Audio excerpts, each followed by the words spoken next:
2022 was the 20th anniversary of Attack of the Clones, leading many LEGO Star Wars fans to anticipate LEGO to release some sort of big set for that anniversary. Alas, that didn't happen. Really, the best thing we got was the Kamino and Taunwee for the first time, which is a great thing on its own. However, Taunwee's missing her home, Kamino. Now, I really don't think LEGO Star Wars will ever make a Master Builder Series style Kamino set, but Republic Bricks did sponsor this video and send me his Master Builder Series style Kamino custom LEGO Star Wars set to see what it might be like if LEGO Star Wars ever did make one in our fantasy land. This is a $500 custom set. It includes 2,561 pieces, and there's also an alternate option with 5 additional custom minifigs for only $60 more, so we'll take a look at those custom minifigs in a minute, but this is a hefty custom set and definitely maybe a peek into what life could be like if the prequels were seen like the original trilogy for LEGO Star Wars. So I actually have two completely different sets here. The larger Kamino set that I said costs $560,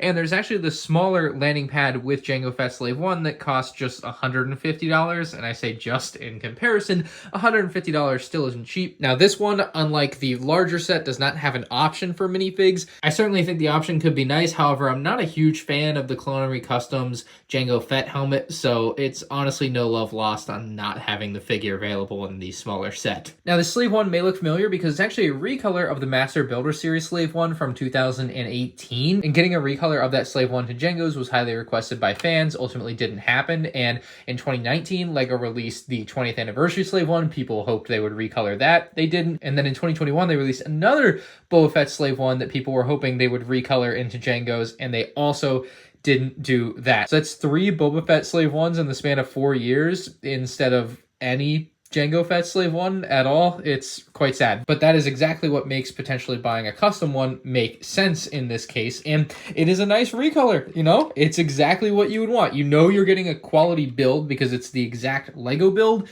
It's just done in different colors. So at that point, you don't really have to worry. You do, unfortunately, to get this Slave 1 that he's selling, you have to buy it with the stand for $150. So that puts me a little bit off to recommending it if you don't want the Kamino landing pad, although it is kind of cool to have the Kamino landing pad alongside it. He also offers the 2019 Slave 1 recolored for $200, which I also took a look at on the channel a while back. I'll link that in the description below. But if you've seen a review of that 2018 Master Builder Series Cloud City, you kind of know what you get here. You have the opening on the back where you could put Han Solo and Carbonite, obviously not something that Jango Fett himself does. You have some nice engine detailing. You have the stud shooters on the side. And I gotta say, when it comes to something like this, you're making a custom set, you should just get rid of the stud shooters. It would make the build look better for what you're selling as what is primarily for the customer base of a custom set, definitely a display piece. So I would have liked to have seen them go in and get rid of something like that. Obviously, you know, just rip it off yourself. Maybe not that easy. If anything, that's my only complaint with this particular Slave 1. I really loved it when LEGO did it,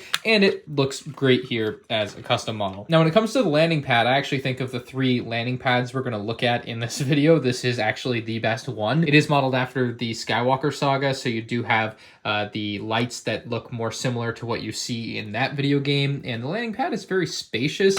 It's got a lot of plate space, and it does have a little bit of give in some areas. I'll just push on it, you can kind of see the flex. I do wish it was a bit more reinforced, but underneath it looks like we have 5 different sections that touch the ground, and with those sections you have blue plates on the bottom to make it look like it's standing on water, and I think that's a pretty good effect. They also made good use of translucent cheese slopes to make it look like waves are crashing up against the pillars. It's pretty cool. But as its own standalone product, I think for $150 this feels like too much money for what it is. Like, this is to me like a $50 Slave 1, and then you're looking at a $100 platform. It just, the math doesn't really work for it. As nice as it is, eyeballing it just for value, I don't feel like it's quite there at $150. That being said, I am definitely going to be displaying this on my shelf because it looks cool. It feels pretty fitting to put a Kamino build above the Clone Army box. As mentioned, for $60 extra, bringing your total to $560, you get 5 custom figures, and $60 for 5 custom figures is really, really good. Unfortunately, it's tacking $60 onto an already $500 purchase.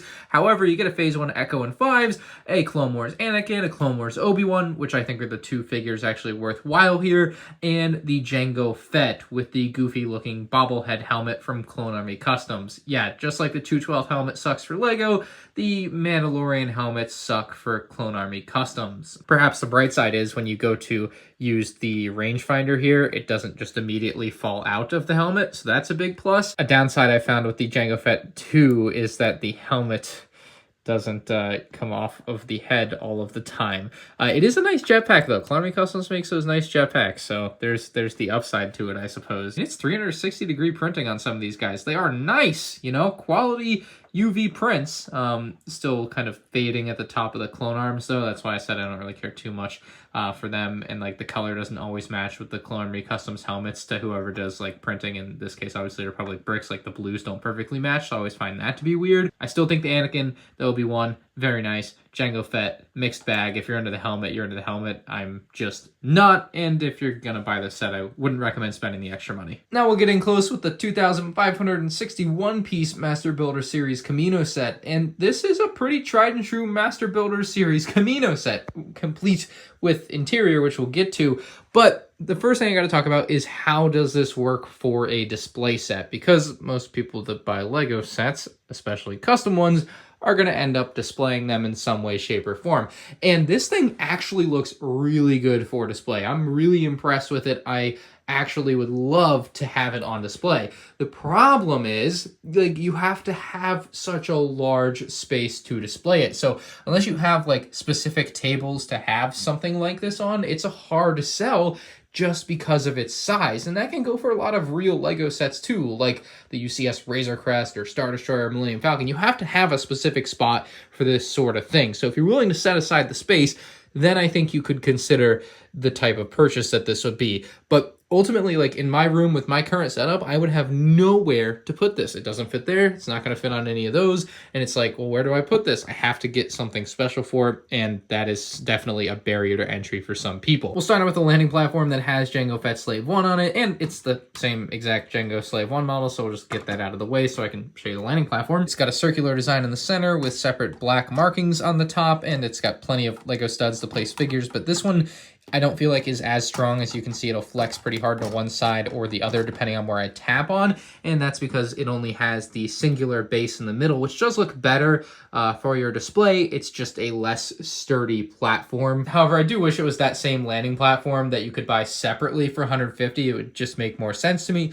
But this set was designed beforehand, so that's why it is the way it is. Now, my favorite detail on this is where it kind of becomes a micro scale thing with the bridge walkway and then the entryway into the Kamino building. And that is just a neat transition. It's not in every Lego set you see something go from minifig scale and perfectly playable right down to micro scale and you can't walk in the door there. Like, it's pretty funny to me. Now, this whole platform can detach from the main building by pulling it off very simply. And it does kind of increase the ability to display this sort of thing. However, I still think it looks best with everything attached to it because, like, it's the full setup, the full display, and that to me is just the coolest. But we'll move that aside for now. On this second platform, you could place a ship like Obi-Wan Starfighter, although the platform is much smaller than the other one. If you want to see a side-by-side, there you go. I mean, it's just a tiny platform in comparison, so I wouldn't necessarily recommend putting anything on there, but yeah, it does look nice without anything on it. It's just once you put something on it, it looks a little laughably small. Now, this section, just like the other one, is removable. All you have to do is pull away from the main build, and just like that,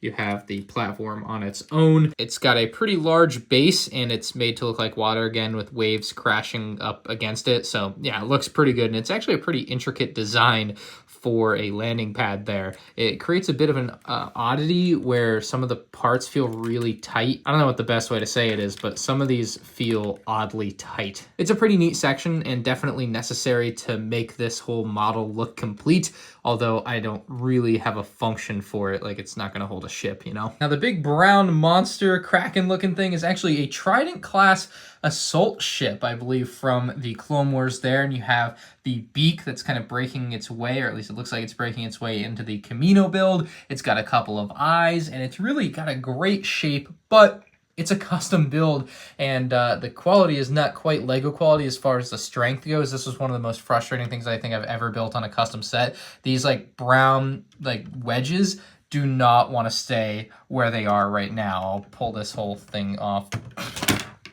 Please don't break it. I wanted to be able to show this. So while this thing does look pretty cool, it's really hard to get to stay where you want. You have to attach it on top of the Kamino facility, otherwise it'll just fall right off. And like I said, the brain area, it is a mess. And I'll just give you a preview there. That is going to be a hassle for me to put back on, but that's kind of the inner workings there. And you can see it's really intricate, and they had to do something special to get the shape that it is. It just doesn't stay together very well, but it does look good, and that's the trade-off with custom sets a lot of times. It's a weaker build for a better look. Now for the Kamino cloning facility itself. This thing looks crazy. It basically looks like what I think people wanted with like a paneled Master Builder Series Bespin set, if you kind of could imagine that.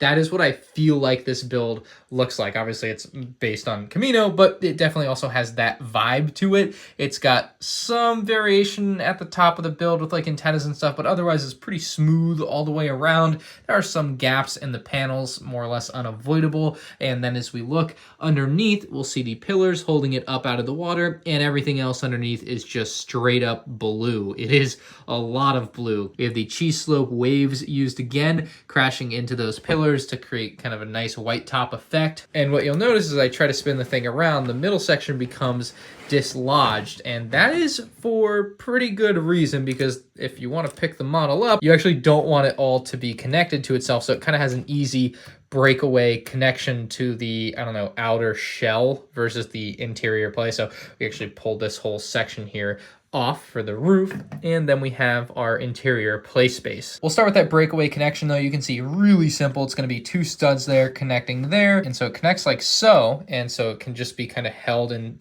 place basically. But as soon as you want to pick up the model, like if I were to want to pick up this, I don't want to pick this whole thing up because it's too unwieldy. I really want this to be separate, and then I can pick this up from around it, or I can take this out from inside of it, one of the two. But that is why you would want such a weak connection like that, is because you literally don't want it to be connected when you go to pick it up. So to show this off better, I'm just gonna take the whole thing out, and there you can see that is what the inside looks like when it's empty, just not a lot going on in there. We'll get it out of our way. Now we have a few different interior rooms from Attack of the Clones / the Clone Wars. Now our first scene is where Obi-Wan is looking over tons of clone troopers, and they say magnificent, aren't they? And they are magnificent. Unfortunately in this set there's only a couple of them, but it's a bring your own clone type of set for the most part. And yeah, it's a nice spacious area. It's really the biggest area on the play interior of the set. Just plenty of room to place down clone trooper minifigures you might have. And on the balcony here, you do have room for a few figs, but of course I've just opted to put the Obi-Wan there. Behind him, there is a hallway, which looks really nice actually. I was really impressed with the hallway specifically. And I know it's an odd thing to be impressed by, but I liked it. It's got the window that looks out into the baby making chamber where all the babies would be in the little blue tubes here. It can spin around if you want it to, otherwise it can be completely stationary, and it's still got that nice iconic kind of translucent blue color scheme to it. I think that's a really sharp look for the cloning facility, for the actual cloning that's going on. And again, having that transparent window there makes it feel like it's supposed to be sectioned off properly. You could have Obi-Wan in there looking through the window at all the clones, and that's the baby clone's point of view. We also have a medical center on the opposite side that includes a custom brick-built AZ3, and he, you don't have to pay extra for him. He comes stock with the set, unlike the actual minifigs. So yeah, he looks pretty cool. He looks rather cute, I think, especially like if you twist his eyes just a little like that. It just gives him a little bit of personality versus the blank stare that you have there. Like, I think that's kind of fun, maybe a little too much fun there. The bed can hold a clone trooper. You've got a couple printed control panels. It's nothing special, honestly.